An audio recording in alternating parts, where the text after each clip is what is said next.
Vous imaginez si les alcooliques anonymes faisaient leurs réunions dans des bars ou bien des thérapies pour boulimiques dans des buffets à volonté? Il y a une observation qu'on me fait souvent.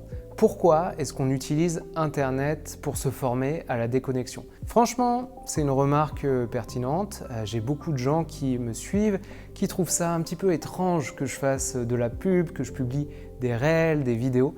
Mais en fait, pour moi, apprendre à se déconnecter aujourd'hui sans utiliser la technologie, c'est complètement illusoire. Dans cette vidéo, je vais vous parler de deux choses. D'abord, mon parcours, mon cheminement intérieur et ce qui m'a poussé à communiquer comme ça. Et puis, dans un deuxième temps, comment vous pouvez utiliser le numérique pour apprendre à vous déconnecter. Bienvenue dans le monde des paradoxes de notre époque contemporaine.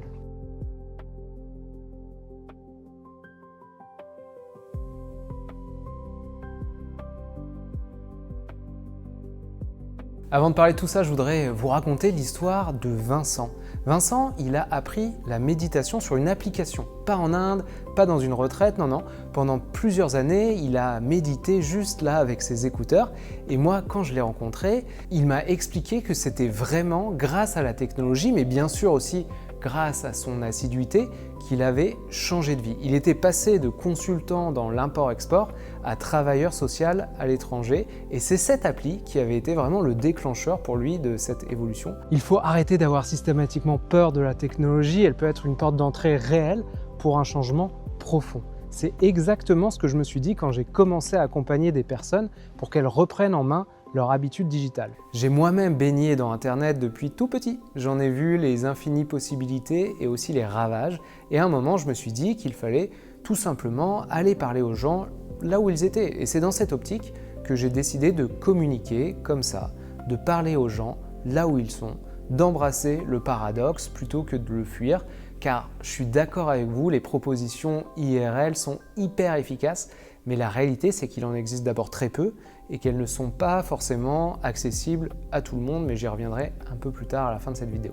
En fait, la plus grosse difficulté si vous voulez vous former en ligne, c'est que ça demande une grosse discipline, parce qu'il y a une juxtaposition du contenu, il y a celui qui vous vole votre attention et celui qui vous apprend des choses que vous ne pourriez pas trouver autour de chez vous. Parfois ils se suivent dans un même flux, parfois ils sont ouverts dans des onglets en même temps, mais ce que je vous invite à faire, c'est d'être vraiment conscient de ce que vous consommez.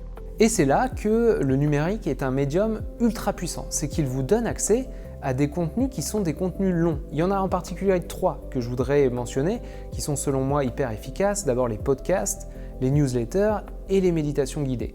Pourquoi ? Parce que ce sont des formats qui nécessitent un énorme soutien attentionnel et donc ils entraînent vos capacités d'attention. Il y a des chercheurs qui ont montré qu'écouter un contenu long et exigeant, par exemple un podcast, une conférence, un livre audio, ça stimule le cortex préfrontal, la zone du cerveau qui est responsable de la concentration. 30 minutes par jour suffisent pour améliorer l'attention et la mémoire. En clair, écouter un bon podcast, c'est de la musculation cérébrale. Exactement comme lire un livre, mais aussi parce que ce sont des formats audio que vous pouvez écouter en n'ayant pas les yeux fixés sur un écran, voire même, et c'est encore mieux selon moi, vous pouvez les écouter en mode avion, full détox. Bon, on sait quoi consommer, mais concrètement, pourquoi est-ce qu'on utilise le numérique pour vraiment changer?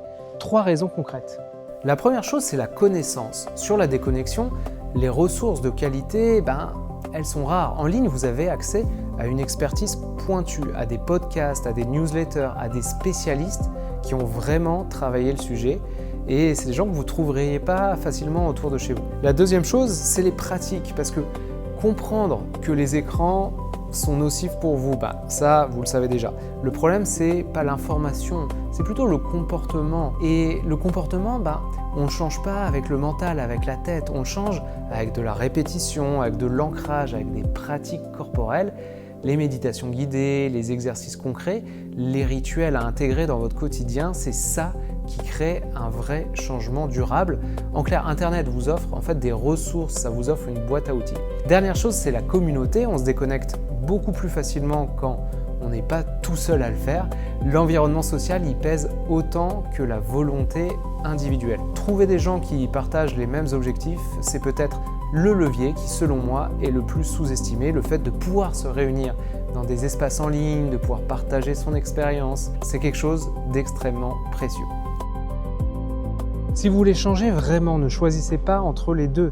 Allez chercher des expériences de déconnexion dans le monde réel, les Shabbats numériques, les dimanches déconnectés, les festivals sans écran, il en existe plein.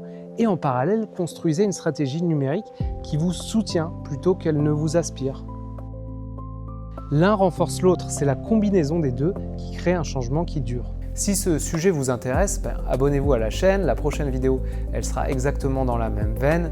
Des infos concrètes, des outils et de quoi passer à l'action. Et si vous avez une question ou une réflexion sur ce paradoxe dont on vient de parler, laissez-la en commentaire, je lis tout ce que vous écrivez. Et si vous voulez aller plus loin, bien sûr, le lien vers ma formation pour apprendre à reprendre vraiment en main vos habitudes digitales est dans la description de cette vidéo, juste en bas. À très vite, les amis.